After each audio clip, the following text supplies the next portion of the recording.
ರನ್ಯಾ ವಿರುದ್ಧದ gold smuggling ಕೇಸ್ಗೆ ಈಗ big twist ಸಿಕ್ಕಿದೆ. ರನ್ನನ ಬೆಡಗಿ ರನ್ಯಾಗೆ ಗೆಳೆಯನಿಂದಲೇ ಆಪತ್ತು ಬಂತ ಅಂತ ಕೇಸ್ಗೆ ಹೊಸ ತಿರುವು ಸಿಕ್ಕಿದೆ. ಈಗ ರನ್ಯಾ ರಾವ್ ಸ್ನೇಹಿತ ಹೊಸ ತಿರುವನ್ನ ಕೊಟ್ಟಿದ್ದಾರೆ.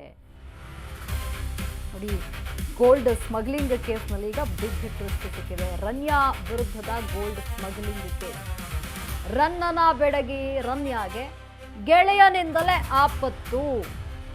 ಕೇಸ್ಗೆ ಹೊಸ ತಿರುವು ಕೊಟ್ಟಂತಹ ರನ್ಯಾ ರಾವ್ ಸ್ನೇಹಿತ ಡಿಆರ್ಐ ಶೋಕಾಸ್ ನೋಟಿಸ್ಗೆ ಗೋಲ್ಡ್ ಸ್ಮಗ್ಲರ್ ಸ್ನೇಹಿತ ಬೆದರಿದ್ದಾನೆ. ಸ್ಫೋಟಕ ಸತ್ಯವನ್ನ ಬಾಯ್ಬಿಟ್ಟಂತಹ ಆರೋಪಿ ರನ್ಯಾ ರಾವ್ ಗೆಳೆಯ. ರನ್ಯಾ ರಾವ್ಗೆ ಚಿನ್ನದ ಬಿಸ್ಕೆಟ್ ನೀಡಿದ್ದು ನಿಜ ಅಂತ ರನ್ಯಾ ಬಾಯ್ ಫ್ರೆಂಡ್ ಈಗ ಅಂದ್ರೆ ಫ್ರೆಂಡ್ ಒಪ್ಕೊಂಡಿರುವಂಥದ್ದು. ನಾನು ರನ್ಯಾಗೆ ಚಿನ್ನದ ಬಿಸ್ಕೆಟ್ ಅನ್ನ ನೀಡಿದ್ದು ದುಬೈನಲ್ಲಿ. ನನಗೆ ದುಬೈ ಕಾನೂನು ಅನ್ವಯ ಆಗುತ್ತೆ, ಭಾರತದ್ದಲ್ಲ. ನೋಡಿ, ಆತ ಒಪ್ಕೊಂಡಿದ್ದಾನೆ. ನಾನು ಚಿನ್ನದ ಬಿಸ್ಕೆಟ್ ಕೊಟ್ಟಿದ್ದು ನಿಜ, ನನಗೆ ದುಬೈ ಕಾನೂನು ಅನ್ವಯ ಆಗುತ್ತೆ, ಭಾರತದ ಕಾನೂನಲ್ಲ. ಕೋರ್ಟ್ ಮುಂದೆ ತಪ್ಪೊಪ್ಪಿಗೆಯನ್ನ ನೆಪದಲ್ಲಿ ಅವಾಂತರ ಆಗಿರುವಂಥದ್ದಿಲ್ಲಿ. ಅಂದ್ರೆ ಬಾಯಿ ಬಿಟ್ಬಿಟ್ಟಿದ್ದಾನೆ, ನಿಜ ಬಾಯಿ ಬಿಟ್ಟಿದ್ದಾನೆ ಆತ.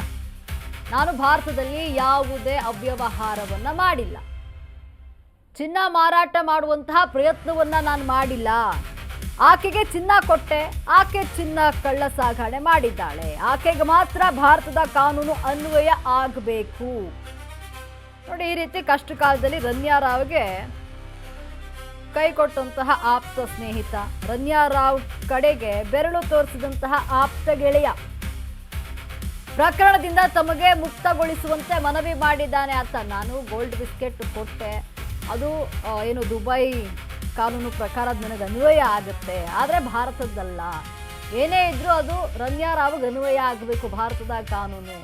ನನಗೆ ಪ್ರಕರಣದಿಂದ ಮುಕ್ತಿ ಕೊಡಿ ಅಂತ ಹೇಳಿ ಮನವಿ ಮಾಡಿದ್ದಾರೆ. ರನ್ಯಾ ವಿರುದ್ಧದ ಗೋಲ್ಡ್ ಸ್ಮಗ್ಲಿಂಗ್ ಕೇಸ್ಗೆ ಇದು ಬಿಗ್ ಟ್ವಿಸ್ಟ್. ಕೇಸ್ಗೆ ಹೊಸ ತಿರುವನ್ನ ಕೊಟ್ಟಿದ್ದಾರೆ ರನ್ಯಾ ರಾವ್ನ ಸ್ನೇಹಿತ. ಏನು ಡಿಆರ್ಐ ಶೋಕಾಸ್ ನೋಟಿಸ್ಗೆ ಗೋಲ್ಡ್ ಸ್ಮಗ್ಲರ್ ಸ್ನೇಹಿತ ಬೆದರಿರುವಂಥದ್ದು. ಸ್ಫೋಟಕ ಸತ್ಯವನ್ನ ಬಾಯ್ಬಿಟ್ಟಿದ್ದಾರೆ ಆರೋಪಿ ರನ್ಯಾ ರಾವ್ ಗೆಳೆಯ. ನಾನು ರನ್ಯಾಗೆ ಚಿನ್ನದ ಬಿಸ್ಕೆಟ್ ನೀಡಿದ್ದು ನಿಜ, ಆದರೆ ನಾನು ರನ್ಯಾಗೆ ಚಿನ್ನದ ಬಿಸ್ಕೆಟ್ ನೀಡಿದ್ದು ದುಬೈನಲ್ಲಿ. ನನಗೆ ದುಬೈ ಕಾನೂನು ಅನ್ವಯ ಆಗುತ್ತೆ, ಭಾರತದ ಕಾನೂನಲ್ಲ. ಕೋರ್ಟ್ ಮುಂದೆ ತಪ್ಪೊಪ್ಪಿಗೆ ನೆಪದಲ್ಲಿ ಅವಾಂತರ. ನಾನು ಭಾರತದಲ್ಲಿ ಯಾವುದೇ ಅವ್ಯವಹಾರವನ್ನ ಮಾಡಿಲ್ಲ, ಚಿನ್ನ ಮಾರಾಟ ಮಾಡುವಂತಹ ಪ್ರಯತ್ನವನ್ನು ನಾನು ಮಾಡಿಲ್ಲ. ಆಕೆಗೆ ಚಿನ್ನ ಕೊಟ್ಟೆ, ಆಕೆ ಚಿನ್ನ ಕಳ್ಳ ಸಾಗಣೆ ಮಾಡಿದ್ದಾಳೆ, ಆಕೆಗೆ ಮಾತ್ರ ಭಾರತದ ಕಾನೂನು ಅನ್ವಯ ಆಗಬೇಕು ಅಂತ ಆತ ಹೇಳಿರುವಂಥದ್ದು. ನೋಡಿ, ಅಂದರೆ ಸತ್ಯ ಬಾಯ್ಬಿಟ್ಟಿದ್ದಾನೆ. ನಾನು ಆಕೆಗೆ ಚಿನ್ನದ ಬಿಸ್ಕೆಟ್ ಕೊಟ್ಟಿದ್ದು ನಿಜ, ಆದರೆ ದುಬೈನಲ್ಲೂ ಕೊಟ್ಟೆ, ನಾನು ಮಾರಾಟ ಮಾಡುವಂಥ ಪ್ರಯತ್ನವನ್ನು ನಾನು ಮಾಡಿಲ್ಲ. ಅಂದರೆ ಯಾವುದೇ ಇಲ್ಲಿ ಚಿನ್ನ ಮಾರಾಟ ಮಾಡುವ ಪ್ರಯತ್ನವನ್ನು ನಾನು ಮಾಡಿಲ್ಲ. ಹಾಗಾಗಿ ಪ್ರಕರಣದಿಂದ ನನಗೆ ಮುಕ್ತಿ ಕೊಡಿ. ರನ್ಯಾ ರಾವ್ ಕಡೆಗೆ ಬೆರಳು ಮಾಡಿ ತೋರಿಸಿರುವಂಥದ್ದು ಆಪ್ತ. ಆಕೆಗೆ ಮಾತ್ರ ಭಾರತ ಒಂದು ಕಾನೂನು ಅನ್ವಯ ಆಗುತ್ತೆ, ದುಬೈನ ಒಂದು ಕಾನೂನು ಪ್ರಕಾರ ನನಗೆ ಏನು ಕೊಡಬೇಕು ಅದನ್ನು ಕೊಡಿ, ಆದರೆ ನನಗೆ ಈ ಒಂದು ಕೇಸ್ನಿಂದ ಮುಕ್ತಿಯನ್ನು ಕೊಡಿ ಅಂತ ಆತ ಬೆರಳು ಮಾಡಿ ತೋರಿಸ್ಬಿಟ್ಟಿದ್ದಾನೆ ರನ್ಯಾ ರಾವ್ ಕಡೆಗೆ. ಅಂದರೆ ಆಕೆಗೆ ಏನೇ ಒಂದು ಕಾನೂನು, ಭಾರತದ ಕಾನೂನು ಅನ್ವಯ ಆದರೂ ಕೂಡ ಅದು ಆಕೆಗೆ ಮಾತ್ರ, ನನಗೆ ಈ ಪ್ರಕರಣದಿಂದ ಮುಕ್ತಿ ಕೊಡಿ ಅಂತ ಹೇಳಿ ಮನವಿ ಮಾಡಿಕೊಂಡಿದ್ದಾನೆ.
ನೋಡಿ, ರನ್ಯಾ ರಾವ್ ವಿರುದ್ಧದ ಒಂದು ಗೋಲ್ಡ್ ಸ್ಮಗ್ಲಿಂಗ್ ಕೇಸ್ಗೆ ಈಗ ಬಿಗ್ ಟ್ವಿಸ್ಟ್ ಸಿಕ್ಕಿರುವಂಥದ್ದು. ಅಂದರೆ ಏನು ಆಪ್ತ ಗೆಳೆಯ ಇದ್ದ ರನ್ಯಾ ರಾವ್ ಆಪ್ತ ಗೆಳೆಯ ಈಗ ಆಕೆಯ ವಿರುದ್ಧವೇ ಬೆರಳು ಮಾಡಿ ತೋರಿಸಿದ್ದಾನೆ. ನಾನು ಗೋಲ್ಡ್ ಬಿಸ್ಕೆಟ್ ಕೊಟ್ಟಿದ್ದು ನಿಜ, ಆಕೆಗೆ ನಾನು ದುಬೈನಲ್ಲಿ ಕೊಟ್ಟೆ, ಆಕೆ ಅದನ್ನು ಕಳ್ಳ ಸಾಗಣೆ ಮಾಡಲು ಮುಂದಾದಳು, ಸಿಕ್ಕಿಬಿದ್ಲು, ನನಗೆ ಭಾರತದ ಕಾನೂನು ಅನ್ವಯ ಆಗೋದಿಲ್ಲ, ಏನೇ ಇದ್ರೂ ಆಕೆಗೆ ಮಾತ್ರ ಭಾರತದ ಕಾನೂನು ಅನ್ವಯ ಆಗಬೇಕು ಅಂತ ರಮ್ಯಾ ರಾವ್ ಕಡೆಗೆ ಬೆರಳು ಮಾಡಿ ತೋರಿಸಿದ್ದಾನೆ. ಆಪ್ತೆಗಳೇ ಆ ಪ್ರಕರಣದಿಂದ ತಮಗೆ ಮುಕ್ತಿ ಕೊಡಬೇಕು ಅಂತ ಹೇಳಿ ಮನವಿಯನ್ನು ಮಾಡಿಕೊಂಡಿದ್ದಾನೆ. ನನಗೆ ದುಬೈ ಕಾನೂನು ಅನ್ವಯ ಆಗುತ್ತೆ, ಭಾರತದ ಕಾನೂನಲ್ಲ ಅಂತ ಹೇಳಿ ಆತ ತಿಳಿಸಿರುವಂಥದ್ದು. ಚಿನ್ನ ಮಾರಾಟ ಪ್ರಯತ್ನ ನಾನು ಮಾಡಿಲ್ಲ, ಆಕೆ ಕೇಳಿದ್ಲು ಬಿಸ್ಕೆಟನ್ನು ಕೊಟ್ಟಿದ್ದೇನೆ, ಗೋಲ್ಡ್ ಬಿಸ್ಕೆಟ್ನ ಅಂತ ಆತ ಹೇಳಿದ್ದಾನೆ.